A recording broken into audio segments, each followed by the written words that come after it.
Long before the first road sign was ever painted, a hidden language of stone guided travelers through a treacherous world. This was the secret network of medieval Waystones, a system of carvings and codes that functioned as the continent's original information highway. By the end of this journey, you will be able to look at an old, moss-covered rock and see the ancient map it truly is. We will uncover why a simple spiral meant the difference between life and death, and how a smuggler's secret notch could bypass an entire kingdom's taxes. What forgotten message might be waiting on the path just outside your own door? To step onto a medieval road was to accept a profound level of uncertainty. These were not the engineered highways of the Roman era, but often just muddy ruts worn into the earth by generations of cartwheels and weary feet. A traveler could be swallowed by a dense, trackless forest for days, or find a perfectly good path suddenly washed away by a spring flood. The threat was not merely inconvenience. Bandits lurked in the shadows of narrow passes, and wild animals were a constant concern in the vast wilderness that separated settlements. In such a world, getting lost was not an option. It was a direct threat to your survival. This pervasive danger forged a powerful need for a system of guidance, a silent language carved in stone that could be understood by anyone, from a merchant to a pilgrim. The roots of this system stretch back to the Romans, whose meticulously measured mile markers once brought order to their empire. But as that empire faded, local communities took up the task, adapting the old Roman idea for a new, fractured world. They transformed local stones into waypoints, etching them with symbols that held meaning for their region and their time.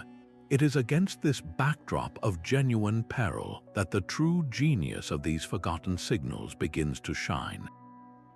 They were not mere decorations. Each carving, each stack of stones, was a vital piece of infrastructure in a landscape that offered few other certainties. A waystone stood as a deliberate act of communication in a silent landscape. It was never a random pile of rocks. Each one was placed with purpose, carved with intention, and designed to answer the most urgent questions of a lost traveler. These monuments came in many forms. The simplest were boundary markers, a single upright stone telling a farmer he was on his lord's land, or a merchant he was entering a new territory with its own laws and tolls. More complex stones acted as ancient signposts, indicating the direction to the next town, often with a carved hand or a simple line pointing the way. Some of the most important ones denoted the distance to a sacred site, like a cathedral or a holy well, giving hope and measure to a pilgrim's long journey. The location of these stones was everything. They were strategically planted at the very points where a wrong turn could be disastrous. You would find them at a crossroads where one path led to a safe bridge and the other to a bandit-infested woods. They stood at river fords, indicating the safest place to cross when the waters were high. They marked the entrance to a mountain pass, a final piece of advice before a traveler ventured into the treacherous high altitudes. At these critical junctures, the waystone was a silent guardian. Even the material of the stone itself could tell a story.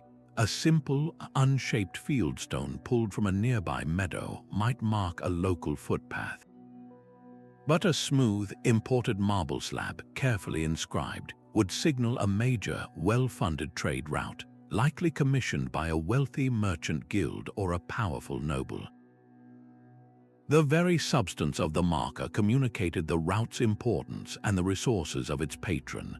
By learning to read these physical characteristics, the placement, and the material, we start to crack the first layer of this complex code. We begin to see the landscape not as wild and untamed, but as a carefully annotated map written in stone. Etched into the weathered face of a roadside stone, the Pilgrim's Cross was a sight of profound relief. This simple, deeply carved cross was far more than a declaration of faith. For a traveler on the long road to Santiago de Compostela or even distant Jerusalem, it was a certified stamp of approval from the road itself. It whispered a vital message: you are not lost. Your sacrifice is recognized here.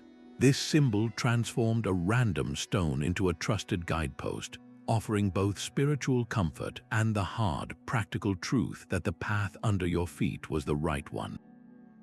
But the cross itself was only the beginning of the message. Look closer, and you would often find a secret code of practicality etched beside it.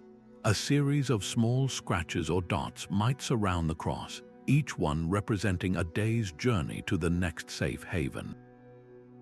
3 scratches meant 3 more days of walking until you reached a monastery where you could find a warm meal and a safe place to sleep. This was the medieval equivalent of a modern GPS, giving you the distance to the next rest stop, a crucial piece of information that allowed a pilgrim to ration their food and measure their strength. The stones themselves bear witness to the countless souls who relied on this system. The grooves of these crosses are often worn smooth, polished by the touch of 1,000,000 fingers over centuries. That physical sheen is a silent testament to the immense traffic these paths saw, and to the very human need for a tangible sign of hope. To trace that smooth stone with your own hand today is to feel a direct connection to the hopes and fears of every weary traveler who came before, each one placing their faith in these silent stone sentinels. While the pilgrim sought salvation, the merchant chased a different kind of deliverance, profit. In the bustling world of medieval commerce, a secret language of efficiency emerged, one carved not just for spiritual guidance but for financial survival. This was the domain of the merchant's mark. These were not the deep, reverent crosses of the pilgrim paths, but quick, practical symbols etched into the bark of a roadside tree, scratched onto a rock near a bridge, or carved discreetly into the wooden beam of a busy inn. They formed a clandestine network of commercial intelligence, a guild member's private bulletin board. A simple circle with a line through it might signal to fellow traders that the next town had a reliable monechanger who wouldn't cheat you on the exchange rate. A sequence of 3 stacked triangles was a stark warning, telling a wagon master that the road ahead featured a steep, treacherous descent that could shatter axles and spill precious cargo. This system was born from necessity. A merchant's entire livelihood, his pack animals laden with silk, spices, or silver, was a moving target for thieves, corrupt officials, and natural disasters. Sharing this information was a form of collective protection, a way for guild members to shield each other from loss and maximize their gains. To understand these geometric codes is to peer into the fiercely pragmatic mind of the medieval businessperson. Their world ran on trusted information, and these quiet marks on the landscape were the encrypted messages that kept the lifeblood of trade flowing safely across the continent. Yet even the merchant's pragmatic codes could not anticipate every danger of the wild. For a lone soul lost in a downpour with night falling fast, the most welcome sight was not a merchant's warning, but a different kind of mark altogether. Carved into the side of an ancient oak, you might find a crude, deeply gouged arrow, its line unsteady as if made in haste. This was the Hermit's arrow, a humble signal pointing away from the main track and into the deep woods. It did not lead to a town or a bustling market. It guided you toward solitude and toward salvation. These arrows were the work of solitary holy men who had retreated from the world, living in remote huts or caves. Their lives were dedicated to prayer and isolation, yet their mark on the landscape was an act of profound connection. The arrow served a dual purpose, a lifeline cast in both directions. For the traveler, it was a promise of potential refuge. Following that rough-hewn line could lead you to a simple shelter, a source of clean water, and perhaps a bowl of simple food offered by the hermit himself. In an era without roadside motels, this guidance could literally mean the difference between surviving the night and succumbing to exposure. For the hermit, surviving in such isolation was impossible without some contact with the outside world. The arrow was his address. Pious passers-by, seeing the mark, would know to leave alms, a loaf of bread or a pot of beans at the entrance to his hermitage. This silent exchange wove the hermit back into the fabric of the community he had ostensibly left, creating a delicate economy of spirit and sustenance. The very crudeness of the carving speaks volumes. This was not the work of a skilled stonemason, but of a man with a simple knife, etching a message of hope onto the world that had rejected him. That rough arrow was a testament to a stark reality, that in the medieval wilderness, spirituality and survival were two sides of the same coin. A traveler's journey was a constant navigation of invisible lines. Every forest, every hill could mark the edge of a new and sovereign world, a shift from one lord's domain to a bishop's lands or a free city's jurisdiction. At these critical borders stood the silent enforcers of the law, the boundary stones. Far more than simple markers, these stones were the legal declarations of their age, carved with the crest of a local noble or the crozier of a powerful bishop. To cross from one side of that stone to the other was to instantly become subject to a completely different set of rules and potential taxes. One territory might charge a toll for every wheel on your cart, while the next demanded a fee for the very dust on your shoes. The stone itself was your only warning. Some of these markers went beyond a simple symbol, bearing brief, grim inscriptions that spelled out the consequences for trespass. A stone at the edge of a royal forest might be etched with the stark warning that poaching a deer carried the penalty of losing a hand, a message meant to deter hungry travelers from a desperate mistake. These were not suggestions, they were the law itself, carved in granite for all to see. For a merchant, recognizing these stones was a matter of financial survival, allowing him to anticipate the tolls ahead and adjust his prices accordingly. For a common pilgrim, it was a reminder that the landscape was owned, controlled, and watched. This silent system of stone prevented countless unintentional crimes, guiding foot traffic through a complex legal maze. The boundary stone was the original border crossing, a permanent checkpoint that asked for no papers but demanded your unwavering obedience. But even the clearest boundary stone could not answer a traveler's most basic question: how much further?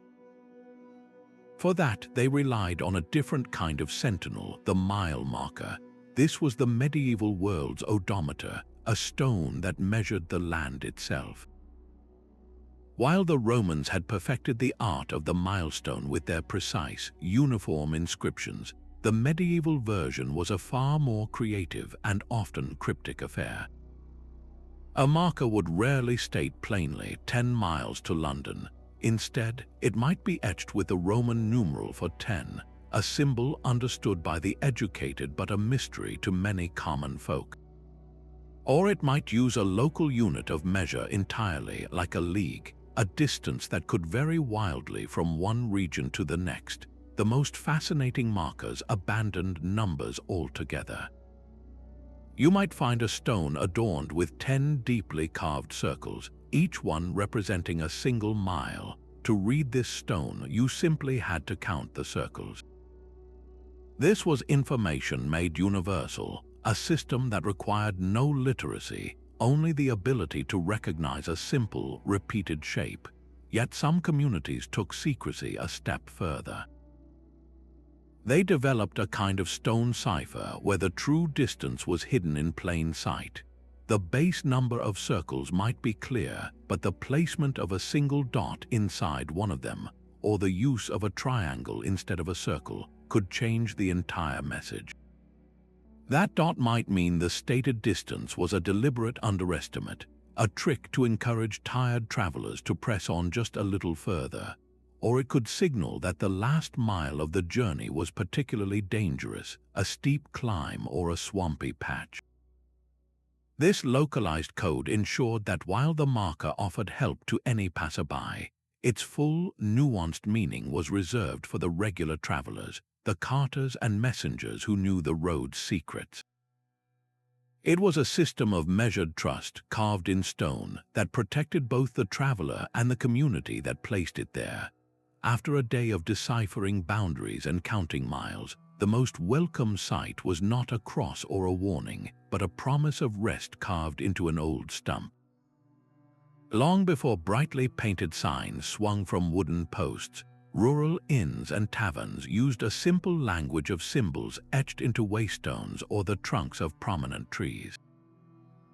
For a traveler who could not read, a carving of a sturdy tankard was an unmistakable beacon, signaling a place where ale was sold and thirst could be quenched. A simple loaf of bread told you that food was available, while the clear outline of a bed was a profound relief, a guarantee of a roof and a safe place to sleep. These carvings were not placed directly on the building.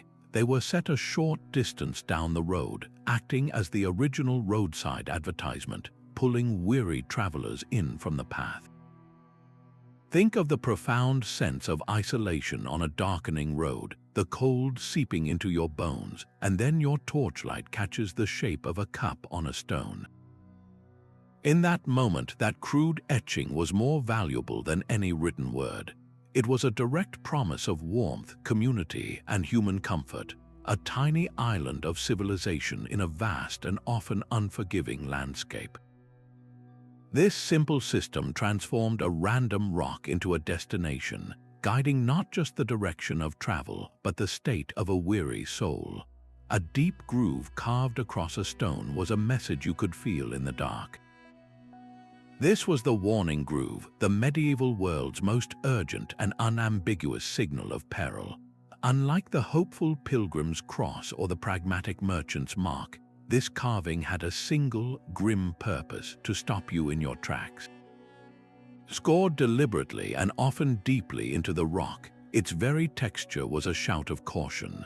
A traveler caught in a sudden fog or a blinding downpour might not see a painted skull, but their searching fingers would find that unmistakable channel, a tactile alarm bell telling them the path ahead was a trap. This signal was reserved for the most immediate physical threats. A groove slashed across a stone near a cliff edge warned of a crumbling path prone to rock slides. Etched onto a bridge's parapet, it signaled that the timbers below were rotten and could not bear the weight of a cart. And most chillingly, a warning groove placed at the mouth of a narrow pass or a dense thicket served as a silent bulletin of bandit activity, marking a place of ambush where travelers had vanished. The choice of a groove was one of brilliant, practical design. It was a symbol that transcended language and literacy, understood by anyone from a noble knight to a common farmer. Its permanence meant the danger was not a temporary one, but a chronic flaw in the landscape. To ignore this rough-hewn line was to gamble with your life, a stark reminder that on the medieval road, the most important messages were not always written in words, but carved in stone for the blind to read. A spiral carved into sun-baked stone was a promise of life itself. In a world where the next reliable stream could be a day's journey away, this simple, winding symbol was the most welcome sight a traveler could find. Known as the water source spiral, it was a nearly universal signal, a silent shout of hope pointing toward a hidden spring, a deep well, or a safe place to cross a river. The message was direct and vital: water is near. You can almost feel the relief of a dusty merchant, his throat raw and his pack animals stumbling with thirst, spotting that elegant curve on a rock at the edge of a desolate plain. That single carving meant survival for another day, but the spiral was more than a simple on-off switch for water. Its very design could hold layers of local meaning. A basic, shallowly etched spiral might indicate a seasonal stream, a source that could vanish in the heat of summer, a temporary reprieve. In contrast, a deeply carved, complex spiral with multiple rings often signaled a perennial spring, a source that flowed year-round, reliable and pure. This subtle code allowed those who knew the local marks to gauge the quality of their find, to know if they had reached a true oasis or just a brief respite. This symbol represents perhaps the most fundamental and benevolent use of the entire Waystone network. It addressed a need so basic, so primal, that it transcended all other divisions of class, profession, or purpose. A king and a beggar would feel the same profound gratitude upon finding it. The water spiral was not about profit or law or spiritual guidance. It was a simple, communal act of kindness carved in stone, a testament to the understanding that on the harsh road, every traveler shared the same elemental need. A river crossing was a moment of truth for any medieval traveler. What appeared on a map as a simple blue line could be a raging, impassable torrent in reality, capable of sweeping away a wagon, a horse, or a person in an instant. This is where one of the most practical waystones came into play, the ford marker. Etched with a series of horizontal lines or a careful arrangement of dots, this stone was a local's guide to a river's temperament. The number of lines was a direct translation of the river's depth. 3 parallel grooves might mean the water would reach your knees, a manageable but cautious crossing. 5 lines could be a warning that the ford was deep, perhaps chest high on a tall man, and treacherous for anyone on foot. This was vital, real-time data rendered in a permanent format, allowing a traveler to make an informed decision before ever setting a foot in the current. But the marker's guidance did not stop there. Often, a deeply carved arrow accompanied these lines, pointing with unerring accuracy to the safest entry point on the near bank and the correct exit point on the far side. A river's bottom could be a patchwork of shifting gravel and sudden sinkholes, and this single carved direction bypassed all that uncertainty, steering travelers along the one stable, firm path that local knowledge had confirmed over generations. In the spring, after the snowmelt turned a gentle stream into a roaring menace, this stone became a lifeline. A traveler could look at the 3 lines on the stone, then at the churning brown water before them, and know the crossing was beyond their ability that day. The ford marker did not just show you where to cross, it told you when not to cross, a silent, stoic guardian that held the memory of the river's true nature long after the rains had passed. A perfectly placed shadow could tell you when to move. Among the most ingenious of the forgotten signals were stones that served as both pathfinder and primitive timepiece. These were the lunar and solar alignment stones, monuments positioned with such precision that they harnessed the sun and moon to mark the passage of time itself. Picture a solitary standing stone on a coastal path. To the untrained eye, it is just a rock, but to a local fisherman, it is a vital clock. The position of its long shadow at dawn, falling across a specific groove, might indicate that the tide in the nearby estuary was at its lowest ebb, revealing a safe, sandy path to the other side. Ignore that shadow, and you will be trapped for hours or swept away by the rushing waters. This was guidance measured not in miles, but in minutes. Inland, a similar principle governed the rhythms of commerce. A stone placed on a hill overlooking a town might be carved with a series of arcs. On the morning of the monthly market, the rising sun would cast a shadow that perfectly bisected the central arc. For merchants traveling from the countryside, this was their signal to hurry. It told them the market was opening, that the best spots for their stalls were being claimed, and that they had a single day to conduct their business. This removed all guesswork, synchronizing the movement of dozens of people across a wide area without a single spoken word. the lunar stones were even more subtle.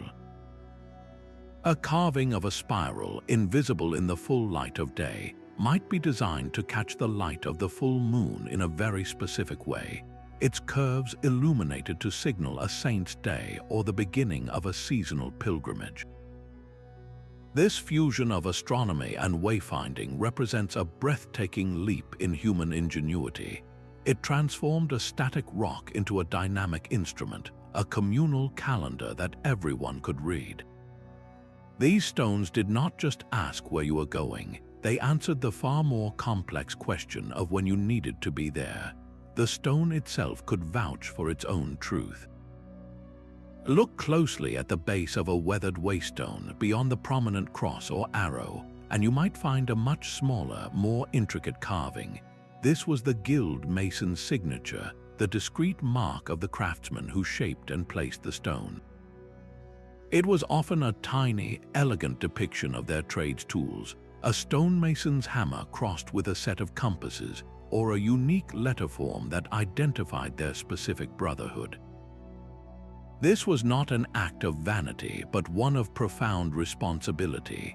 That small symbol was a seal of approval, a promise to every traveler that the information carved above it was accurate and trustworthy. Placing a misleading waystone was a grave offense, one that could lead to a guild being disgraced and barred from work. The signature was their bond, a guarantee that the distance to the next town was correct, that the ford marker pointed to a truly safe crossing, and that the warning groove was not carved lightly. In a world rife with deception, this tiny mark was a beacon of professional integrity, but it also served a more practical, earthly purpose. For the guild itself, this was the finest form of advertisement. A merchant traveling from one kingdom to another, seeing the same distinctive hammer and chisel symbol on reliable waystones for hundreds of miles, would know exactly which guild to hire when he needed a new bridge or a town wall built. The signature connected the quality of the guide to the reputation of the craftsman, weaving a network of trust that stretched across the continent. Today, these forgotten signatures allow us to do more than just read the messages left for travelers. They let us trace the hands that did the writing. By following the trail of a particular symbol, historians can map the reach of a guild from its home city deep into foreign lands, understanding the flow of skilled labor and the silent, stone-based contracts that built the medieval world. Each tiny chisel mark is a personal signature on a shared map, a reminder that behind every silent sentinel stood a human being with a name, a craft, and a reputation to uphold. A complex not carved in stone was more than decoration, it was a map in disguise.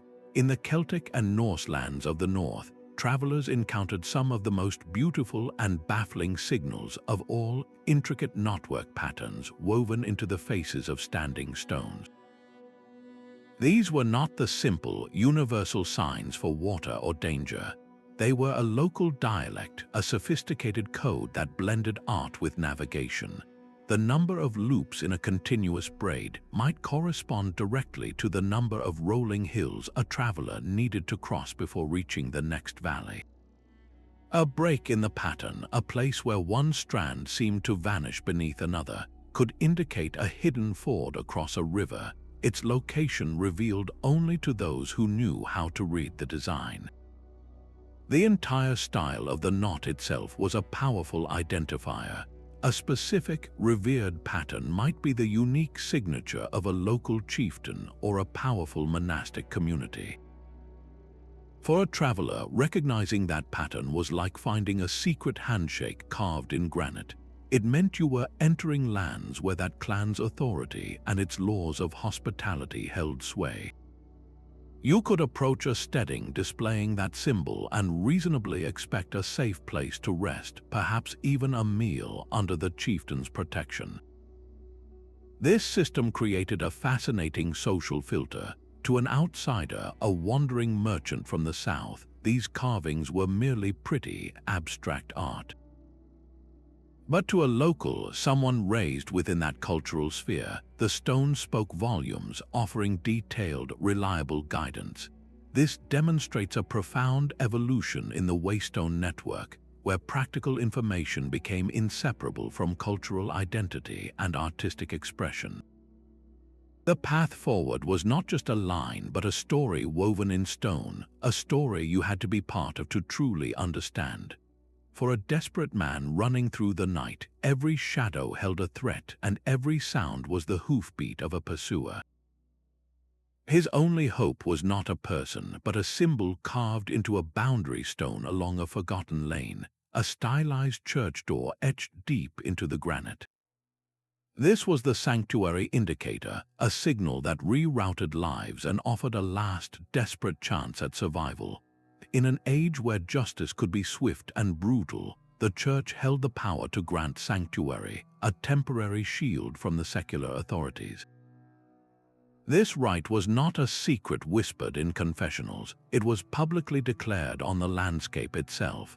A fugitive, whether a petty thief or someone fleeing a blood feud, would seek out these marks. Seeing that carved door was like spotting a lighthouse in a storm. It told him that a religious house lay just ahead, a place where he could claim protection. Once he crossed the sacred threshold and grasped the church's great ring-shaped door handle, he was, by ancient law, safe from immediate capture. He could not be dragged out by soldiers or angry lords. He had bought himself time, perhaps days or even weeks, to negotiate, to await a trial, or simply to recover his strength. This system of stone-carved advertisements fundamentally altered the geography of flight. It turned a chaotic escape into a calculated journey, guiding the desperate towards specific havens and away from dead ends. The sanctuary indicator was more than a signpost. It was a physical manifestation of a profound conflict between the power of the crown and the power of the cross, a conflict where a single carving could literally mean the difference between freedom and a noose. A simple set of 5 lines carved into a stone could hold a week's worth of patient waiting. In a world where a journey's schedule was constantly rewritten by mud, weather, and misfortune, arranging to meet a companion on the road was an act of faith. This is where the tally mark assembly point transformed a random rock into a communal bulletin board. The system was brilliantly straightforward. The first party to arrive at a pre-arranged stone, perhaps one near a well-known crossroads, would carve a set of vertical lines. Each line represented one day they were willing to wait. Then the magic of this silent dialogue began. When the second party finally arrived, they would not just see the marks, they would actively respond to them. They might carve a deep slash through the 4th line, a clear message stating, "I see you have promised to wait 5 days. I am here on the 4th day. We are reunited." Or if they were the ones running late, they might add their own set of fresh marks next to the original, a silent plea for more patience that said, "I am not here yet, but I am still coming. Do not give up on me." This created a crude but effective asynchronous logbook, a record of presence and intention etched in stone. For a merchant caravan whose wagons had become separated, this system was a vital anchor.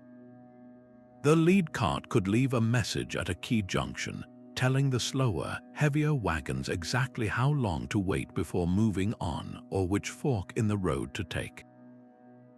It was a coordination tool that acknowledged the fundamental unpredictability of medieval travel, allowing for adjustments without anyone ever having to be in the same place at the same time.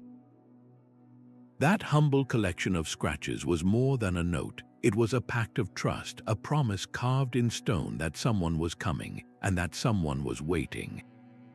A red cross on a stone was a sentence of isolation. In an age when plague could empty a city, this stark symbol became the most feared signal on the road. Painted in red ochre or chiseled with grim finality, the plague cross was not a suggestion. It was a barrier made of pigment and stone. It marked the perimeter of a dying community, a silent shout that the village or town ahead was sealed, its air thick with pestilence. To see this cross was to understand that the path ended here, that the inns were shuttered, the market square was silent, and the only welcome you would receive might be a shower of stones from desperate villagers guarding their borders. Sometimes the cross alone was not enough. Beneath it, you might find a crudely scratched skull or a single word carved by a shaking hand, "Flee." These additions turned a marker into a plea, a desperate attempt to communicate the scale of the horror within. For a traveling merchant, this signal meant recalculating his entire route, adding days to his journey to bypass the contagion. For a pilgrim, it was a spiritual test, a forced detour that felt like abandonment. But the true power of the Plague Cross lay in its enforcement. Ignoring this signal was not just foolish, it was a death sentence for the next community down the road. Local militias or terrified townsfolk would often stand watch near these markers, armed with rocks and farming tools, ready to drive away any stranger who threatened to bring the sickness with them. This grim adaptation of the Waystone network reveals a society mapping its own despair. These crosses did not guide you toward something, they guided you away. They charted the geography of fear itself, transforming the trusted language of the road into a tool of absolute separation, a stark reminder that in the face of an invisible enemy, the most important message was often, "You cannot come this way." A stone lion's gaze was a command in itself. Across the forests and fields of medieval Europe, the heraldic beast carved onto a boundary stone was far more than a nobleman's vanity. It was a territorial marker, a legal declaration, and a promise of protection, all rendered in a language of symbols that required no reading. For any traveler, recognizing the local lord's emblem was as crucial as knowing the next source of water. To stand before a stone etched with the rampant eagle of a powerful count meant you had just entered his jurisdiction. His laws applied here, his tolls were to be paid, and his peace was theoretically enforced. This was the medieval landscape's way of drawing invisible borders long before modern maps existed, turning the countryside into a living, breathing patchwork of feudal authority. But the genius of these carvings went deeper than a simple announcement. The pose of the animal itself held layers of coded meaning. A lion carved in profile, facing toward the east, often signified that you were at the easternmost edge of that lord's domain. His authority extended behind you, back toward the west. Conversely, a beast carved facing forward, directly down the path, could signal that you were traveling deeper into the heart of its master's territory, moving toward his central stronghold or the main town under his control. This subtle directional cue transformed a static symbol into a dynamic guide. For a merchant, this was priceless intelligence. Spotting the familiar griffin of a notoriously greedy baron on a stone facing his castle told him to brace for a steep toll at the next bridge. Seeing the same griffin on a stone where it faced away from the road, however, might be a quiet signal that you were leaving his lands and his financial demands behind. This system leveraged the universal language of heraldry, a visual culture understood by everyone from knights to common farmers, to broadcast complex legal and geographical facts. It seamlessly blended the raw political power of the nobility with the practical, everyday needs of navigation, ensuring that every person on the road knew exactly whose ground they walked on. Even the most carefully carved law of the land could be undone by a single, secret chip in the stone. While official markers broadcast the power of lords and bishops, a parallel network of whispers existed just beneath the surface, designed for those who operated in the shadows. This was the domain of the smuggler's notch, a tiny, deliberate flaw cut into a waystone that could redirect an entire cargo and its keeper away from prying eyes and into the safety of the wild. You would not find these marks at eye level, proudly displayed for all to see. They were discreetly placed at knee height or lower, a subtle signal meant to be spotted only by those who knew to look for them. A traveler simply resting a hand on the stone, or a smuggler pretending to adjust a bootlace, could feel for that specific man-made imperfection. A shallow, angled notch on the north face of a boundary stone might point toward a game trail that vanished into a thicket, a hidden bypass around a royal toll gate where a king's tax collector waited. A deeper, square-cut groove could indicate a nearby hollow tree or a dry crevice in the rocks, a perfect cache where bundles of untaxed wool or casks of forbidden brandy could be left for a partner to retrieve later. The language of these notches was nuanced and dangerously precise. The very angle of the cut could convey the nature of the contraband, a 45-degree slash for spices, a horizontal gouge for salt. The depth might signal urgency, a deep scar meaning the route was hot, that authorities were patrolling, and that extreme caution was required. This created a living, responsive shadow map that existed in the negative space of the official one, a testament to a relentless human drive to find a way around any barrier, guided by nothing more than these secret stone whispers. While the smuggler moved in secret on land, out on the open sea, a different kind of precision was a matter of life and death. For sailors navigating treacherous coastlines, the silhouette of the land was their only map, and the waystones placed on high headlands were their lighthouses. These were not the simple directional arrows of a forest path, but massive, engineered sightlines carved into the very spine of the continent. A sailor guiding his creaking cog through a foggy channel would search the cliffs for two distinct stones. One on a northern promontory might have a sharp, man-made notch carved into its top. The other, on a southern headland, could be crowned with a distinctive pyramidal peak. The navigator's task was to maneuver his vessel until that notch perfectly framed that distant peak. When the two aligned, it created an invisible, safe corridor through the water, a lane clear of the submerged rocks and shifting shoals that could tear the hull from a ship. This was a guidance system built on pure geometry, turning the coastline itself into a colossal instrument of navigation. But the stones offered more than just a path through the water. They offered a way to understand the sky. After weeks at sea, a navigator's reckoning could drift, and the stars themselves might seem to shift. For these moments, some coastal stones were etched with celestial maps. A sailor could come ashore and find a familiar constellation, like the unmoving North Star or the Great Bear of Ursa Major, carved permanently into a flat stone surface. By comparing this land-bound carving to the actual night sky, he could correct his course, recalibrating his mental map against a fixed point on the Earth. These astronomical guideposts created a vital bridge, tethering the uncertain, ever-moving world of the sea to the unwavering certainty of the land, ensuring that even the loneliest voyage remained connected to the solid ground of human knowledge.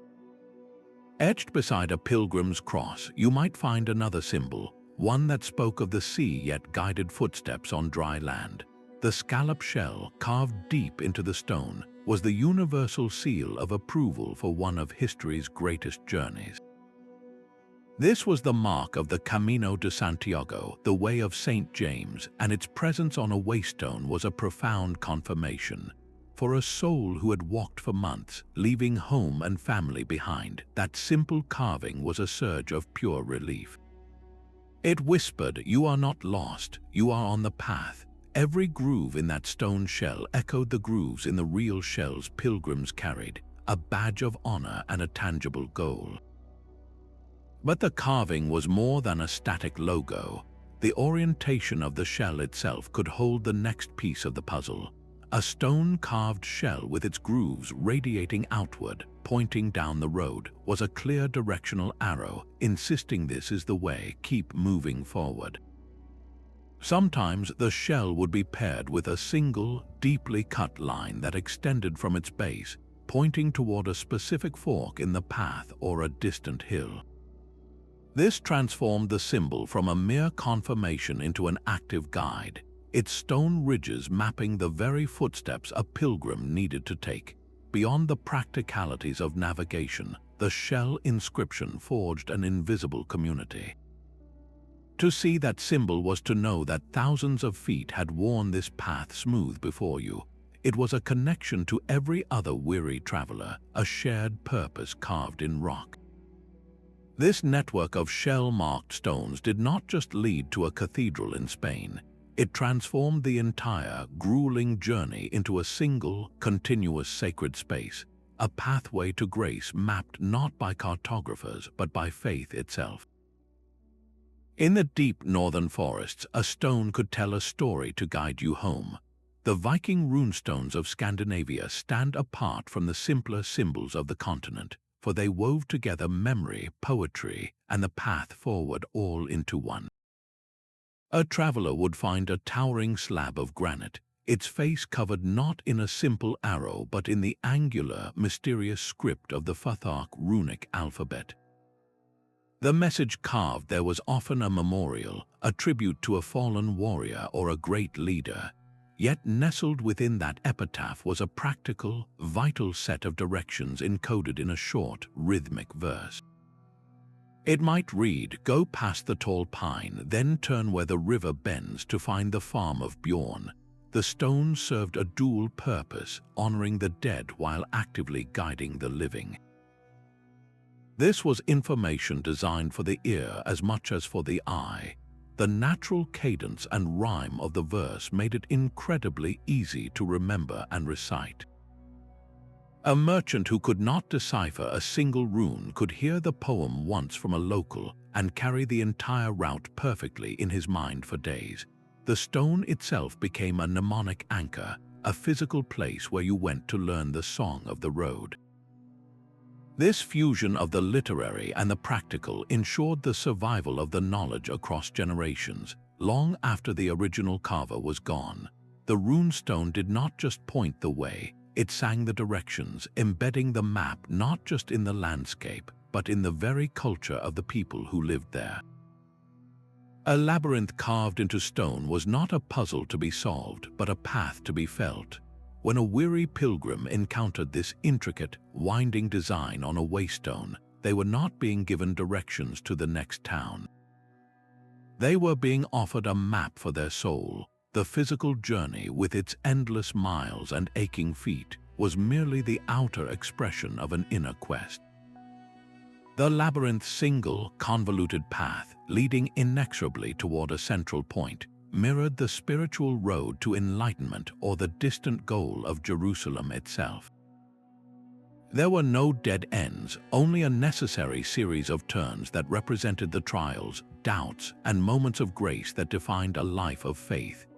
The pilgrim was encouraged to pause and trace the grooves with a fingertip, a slow, deliberate act of meditation that quieted the noise of the road and refocused the mind on a higher purpose. This transformed a simple rest stop into a sacred event, a miniature pilgrimage undertaken right there on the path. The stone became an altar, and the act of tracing became a prayer without words.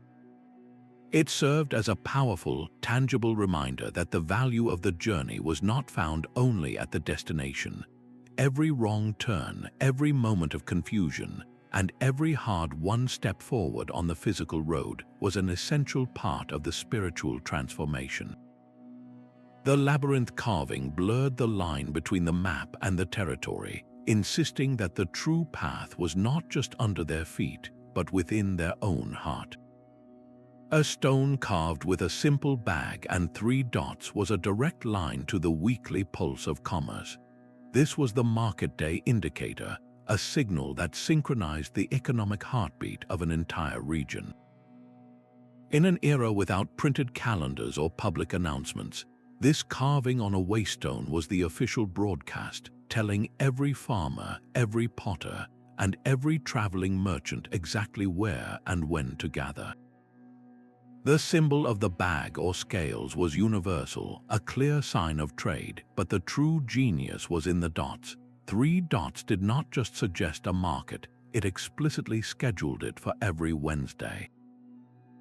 4 dots meant Thursday, and so on. This system transformed a random rock into a trusted partner in prosperity. For a local villager, this stone was their reminder to bundle their wool, churn their butter, and prepare for the journey into town. For a merchant arriving from a distant city, it was the final, crucial piece of intelligence. Spotting that symbol with its specific dots allowed him to calculate his pace, ensuring he arrived the day before the market opened to secure the best spot for his stall, and not a week too early, wasting precious time and resources.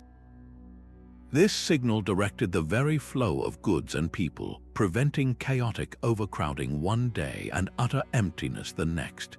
It created a reliable rhythm, turning a solitary path into a coordinated stream of commerce, all guided by the quiet, scheduled certainty of a few dots carved in stone. A dense line of notches carved into the edge of a standing stone might look like simple weathering to a modern eye, but for someone in medieval Ireland, it was a legal document written in stone. This was the Ogham script boundary mark, an alphabet of straight lines and angles that turned a rock face into a public record, each grouping of short lines branching off from a central vertical stem represented a specific letter or sound. When carefully inscribed along the corner of a boundary stone, these lines spelled out the name of a local chieftain or the ancient name of the territory itself. The stone did not whisper its message, it declared it in a formal script stating clearly for any who could read it, "You are now entering the land of Clan Mac Carthy." This provided an unambiguous legal claim, a permanent deed of ownership etched into the landscape for all to see. But the true social genius of this system lay in its dual nature. For the vast majority of people who were not literate in Ogham, the specific pattern of notches itself became the symbol. The unique visual rhythm of lines on a particular stone, repeated at borders throughout a region, evolved into a recognizable emblem of that clan's power. It was like a corporate logo carved in granite. A farmer guiding his oxen did not need to sound out the letters. He simply knew that this distinct series of 5 lines slanting to the right meant he was plowing the field of his lord, while a different pattern of 3 horizontal lines marked the beginning of a rival's land. The stone communicated on 2 levels simultaneously, offering precise legal information to the educated elite, while also broadcasting a simple, powerful symbol of identity and authority to the entire community. This elegant solution wove the written word directly into the physical world, ensuring that the law of the land was not locked away on parchment, but stood immutable in the open air, its message clear to both the scholar and the common farmer. A stone carved with a fluttering banner was a declaration of power, not pilgrimage. This was the Vexillum stone, a marker that transformed a peaceful crossroads into a nerve center of military control. Etched with the likeness of a Roman standard or a medieval lord's personal flag, its message was unambiguous. Authority is concentrated here. For a merchant or a farmer, this symbol could be deeply reassuring. It marked the vicinity of a garrison, a place where a lord's soldiers were stationed to keep the peace and patrol the roads. Bandits would think twice about operating near a stone that announced the constant presence of armed men. In a landscape of uncertainty, that carved banner was a promise of enforced order. Yet for a soldier, the same stone was a precise set of instructions. It functioned as a mustering point, a pre-arranged location where scattered patrols would regroup or where new levies from the countryside were to assemble before a campaign. The stone's permanent placement ended all confusion about where to gather when the call to arms went out, but the intelligence went even deeper. The specific design of the carved banner acted as a military identification tag. A banner showing a rearing lion might signal the domain of the Duke of Aquitaine, while one depicting a griffin indicated the troops of the Count of Flanders. A lone knight arriving in unfamiliar territory could look at that symbol and know exactly which commander he was reporting to and what chain of command he was now entering. This system quietly mapped the entire military infrastructure of a kingdom onto the roadside itself. It charted supply routes, highlighted strategic strongpoints, and defined zones of control, all through a simple, silent image in stone. The banner stone did not just guide travel, it managed the movement of armies, proving that the same network that led pilgrims to salvation could also marshal the forces of a king. A stone carved with a pair of entwined serpents offered a promise that went beyond mere survival. This was the healing spring symbol, a signal that guided the sick and the suffering toward places where nature itself was thought to hold miraculous power. For a pilgrim whose body was as weary as their spirit, this carving was a beacon of profound hope.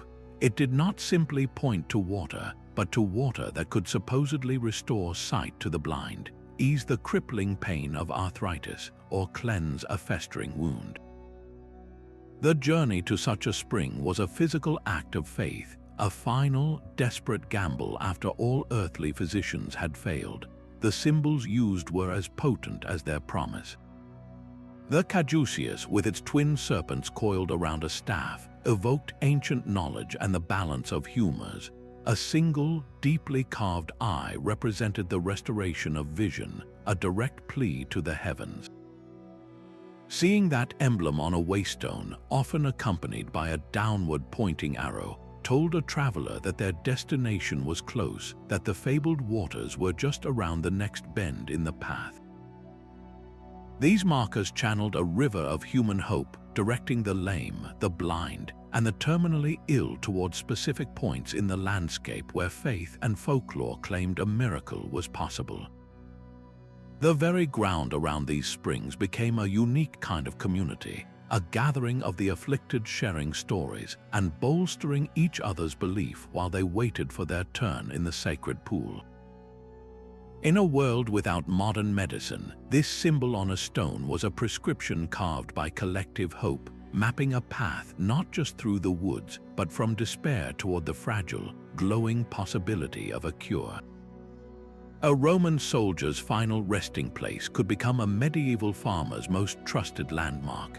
Along routes once patrolled by legionaries, travelers for 1,000 years after the empire's fall would encounter stone pillars known as Sippi. These were not waystones by original design, but funeral markers erected to honor the dead and mark the boundaries of burial grounds. Their Latin inscriptions spoke names and titles now forgotten, words that slowly faded under centuries of rain and wind. Yet the stone itself endured, a solid and unmoving feature in an ever-changing world. Medieval communities, pragmatic and resourceful, saw the enduring value in these ancient sentinels. They did not quarry new stone when a perfectly good one already stood at the crossroads. Instead, they added their own layer of meaning to the old Roman pillar. A deeply chiseled arrow might be carved right across the worn epitaph, pointing the way to a monastery that did not exist when the soldier was laid to rest. A pilgrim's cross could be scratched beside the eroded profile of a Roman god, sanctifying the stone for a new kind of journey. The traveler in the year 1200 did not pause to decipher the Latin text praising the valor of Marcus Aurelius Secundus. His concern was the clear, fresh arrow telling him the bridge was only 2 miles ahead. This is history as a living, breathing palimpsest. One civilization's monument to memory was literally written over by the next era's need for practical survival. The landscape became a layered text where a single stone could hold a funeral dirge and a farmer's directions in silent, lasting partnership. For a traveler shaking with fever or clutching a festering wound, the most beautiful sight in the world was a simple T carved deep into a stone. This was the Monastic Tau Cross, and it was not a marker of direction, but a marker of mercy.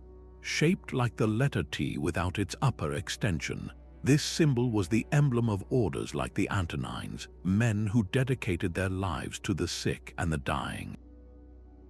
Spotting this cross on a roadside stone meant you were within reach of a monastic hospital or hospice, a place where the rules of the road were suspended by the laws of charity. Here, a weary soul could find a clean bed, a warm broth, and the care of monks who saw healing as a form of prayer. This was a radical concept in a fractured world. Unlike a local healer who might turn away a stranger or a village that feared disease, the Tau Cross promised aid to anyone, from a penniless pilgrim to a wealthy merchant who had been robbed and left for dead. It was a declaration that compassion had no borders. The care offered was often specialized. The Antonines, for instance, were renowned for treating a horrific condition known as St. Anthony's fire, a poisoning caused by contaminated rye that led to gangrene and hallucinations. For someone suffering its agonizing burn, the Tau Cross was a literal lifeline, guiding them to one of the few places in Europe that understood their affliction and possessed treatments to ease their suffering. This symbol transformed the grim reality of medieval illness into a mapped journey toward relief. It charted a network of grace, ensuring that even in the darkest moments of a journey, a path toward compassion and care was always carved in stone, waiting to be found. The cart-rutter's groove was a message you could feel in the wood of your wagon. On a steep descent, a driver's greatest fear was the crushing momentum of his own load, the wheels skidding and the entire rig overturning. At the summit of such a hill, a waystone would often bear a single, deeply polished groove worn into its surface at the exact height of a cart's axle. This was not carved by a chisel, but by generations of friction, the repeated grinding of a hardwood log pressed against the wheel as an emergency brake. To see that smooth, shiny channel in the stone was to hear the collective voice of every teamster who had come before you, a clear and urgent warning that this slope demanded respect and preparation. It was a signal of pure physics, born from the shared experience of haulage. The specific placement of the groove was a critical piece of engineering. Too high and the log would slip, too low and it would be ineffective. That perfect height was a carefully preserved measurement, passed down from one driver to the next. The very polish of the stone spoke volumes, its glossy sheen a testament to how many travelers had faced this same exact spot and heeded its silent advice. This was not a symbol for pilgrims or merchants, but a specialized language for those who moved the heaviest burdens, a physical record of strain and survival etched into the landscape by necessity itself. A stone that wept was a messenger from the world itself. In certain hollows and along lonely stretches of road, travelers encountered waystones that seemed to possess a life of their own. These were the legendary weeping or sweating stones, natural rocks that, due to a hidden spring or a particular porosity, would gather moisture from the air or seep water from within. In the cool of the morning, their surfaces would glisten with condensation, and in the dry heat of the afternoon, they might appear to perspire. This simple physical phenomenon, completely natural to us, was anything but ordinary to the medieval mind. A community would see this constant dampness not as geology, but as a sacred sign. They would often mark such a stone with a cross or a spiral, formally designating it as a place of spiritual power. The stone was no longer just a guidepost, it had become an oracle. The behavior of the water was read like a divine text. If the stone was particularly wet, sweating heavily on a clear day, it was seen as a sure omen of coming rain, a vital forecast for farmers and travelers alike. If the water collected in a specific carved groove, It might be interpreted as a sign of divine favor for a planned journey or a coming harvest. A stone that wept near a battlefield could be seen as mourning the dead, its tears a permanent memorial to the fallen. This cultural narrative effectively transformed a damp rock into one of the most powerful landmarks on the entire network. It guided more than just physical travel. It directed the spiritual and superstitious interpretations of the world. A traveler would go out of their way to visit a weeping stone, to touch its damp surface and make a wish or seek a sign.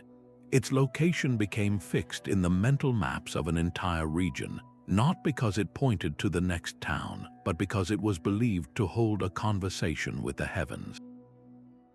The stone's silent message was written not in carvings, but in the very water that graced its face, a reminder that in this world, even the rocks could speak.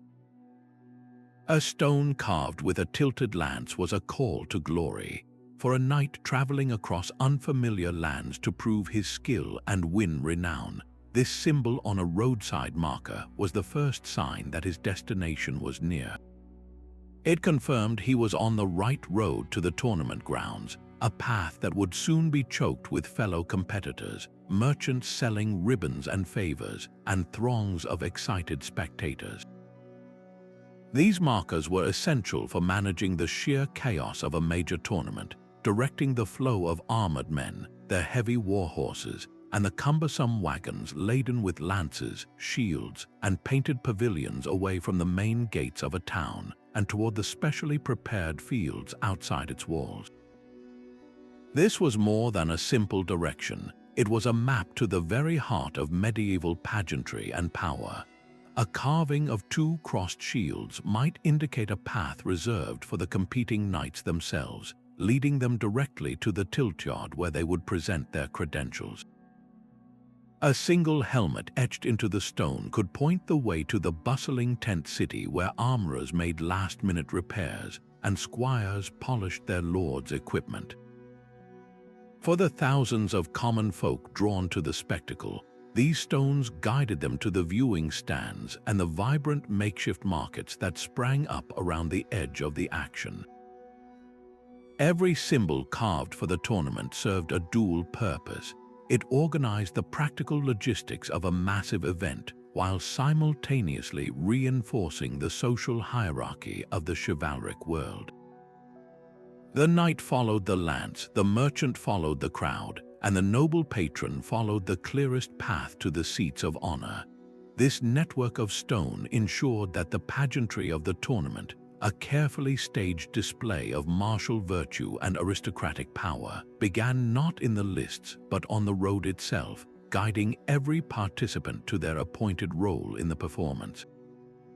A daisy wheel carved deep into the stone was not a decoration but a shield against the unseen. At lonely crossroads and shadowy bridges, places believed to be haunted by malevolent spirits, medieval travelers left behind a fascinating layer of protection known as Apotropaic marks. These symbols, from intricate hexafoils to five-pointed pentangles, were a deliberate attempt to ward off evil. The logic was one of sacred geometry, a belief that these perfect, continuous patterns could create a spiritual barrier, trapping evil spirits within their endless lines and preventing them from following a traveler down the path. The most dramatic of these carvings was the so-called Devil's Footprint, a deep, rounded impression in the stone meant to represent the cloven hoof of the devil himself. The idea was not to honor him but to trap him. By providing a designated, confined space for his presence, the carving effectively neutralized his power, convincing him he had already left his mark and had no further business there. This practice transformed a simple waystone into a kind of spiritual checkpoint, a purified zone where the dangers of the road shifted from the physical to the supernatural. Yet the true power of these marks was as much psychological as it was spiritual, for a lone soul forced to camp at a crossroads after dark, running a finger over the familiar grooves of a daisy wheel was a tangible act of reassurance. It was a communal promise that others had stood in this same fearful place and had taken action to make it safe. This network of protective symbols did not just map the physical journey, it charted the geography of human anxiety, showing a world where people actively worked to cleanse their travel routes, carving their hopes for safety directly into the bones of the land. A stone covered in tiny ships and horses was a testament to promises kept. After surviving a perilous mountain pass or a stormy sea crossing, a traveler's first act of gratitude was often to take out a knife and carve their personal mark of thanks into a specific waystone. This was the votive stone, a living record of dangers overcome and vows fulfilled. The symbols chosen were deeply personal, a silent prayer made permanent. A merchant who had navigated a bandit-ridden forest might etch the outline of his pack mule. A sailor delivered safely to shore would carve the profile of his ship.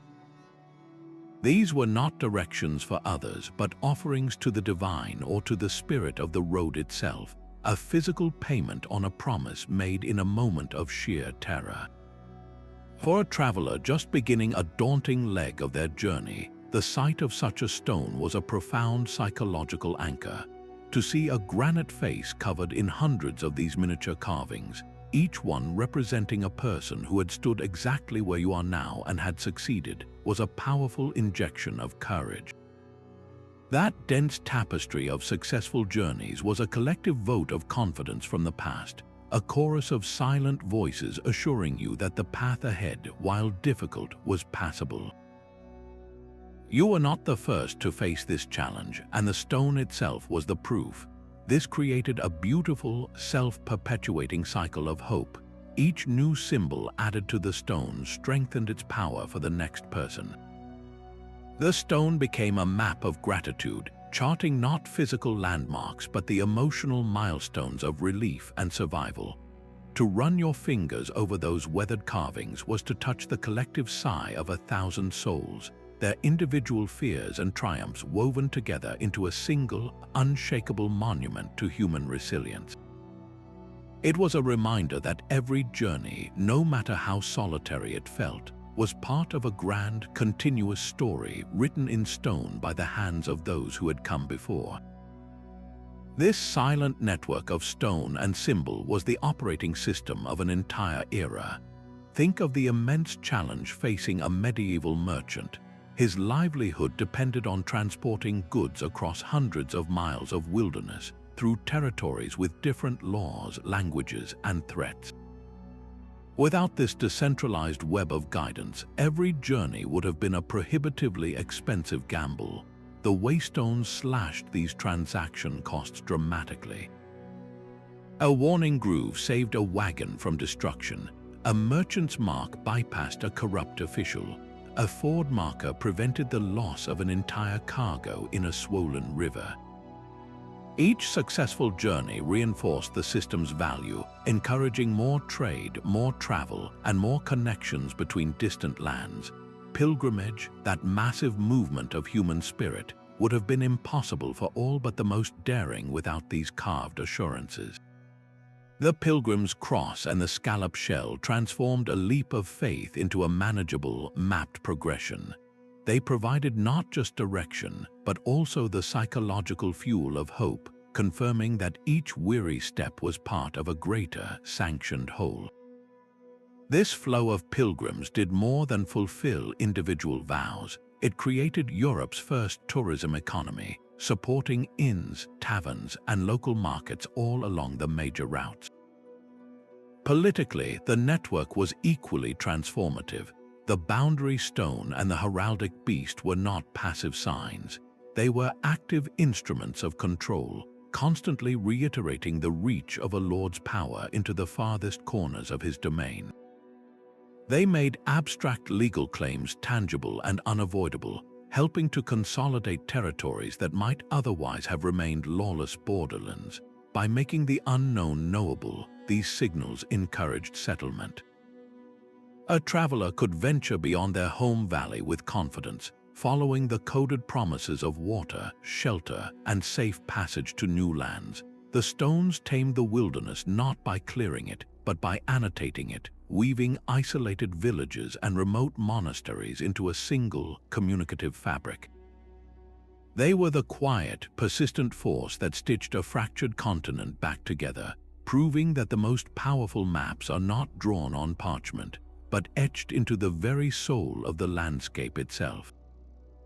From the humble pilgrim's cross to the cryptic smuggler's notch, these 32 forgotten signals reveal a medieval world that was far from dark or silent. It was a landscape alive with a sophisticated language of stone and symbol, a testament to profound human ingenuity. Faced with vast geographical and technological limitations, our ancestors built a system of guidance not on parchment, but on shared knowledge and an unspoken pact of trust. They transformed the wilderness into a mapped and meaningful space, ensuring that no traveler, regardless of their station, was ever truly alone. The next time your own path leads you past an old, moss-covered stone, pause for a moment. Look past the weathering and the lichen. That stone might hold a story, a direction, or a stark warning from a distant past. A single character in a grand, silent narrative we have only just begun to remember. We have decoded their secrets today, but their legacy is etched permanently into the contours of our history and the very roads we still walk. If this journey through the mapped Middle Ages captivated you, share your thoughts on which signal fascinated you most in the comments below, and subscribe for more adventures into the forgotten corners of history.